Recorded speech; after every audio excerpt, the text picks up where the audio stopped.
I know that there are things here in Miami that are a whole lot different than they were when I was growing up. And some of these things are very much attributable to global climate change.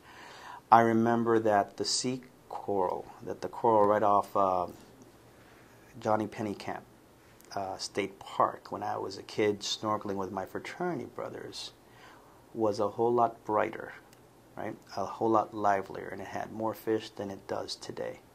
Okay? I remember a lot of things that have changed through time. I know that there are huge swaths of Miami-Dade County that were open fields that are now places where I get stuck in traffic and get highly frustrated.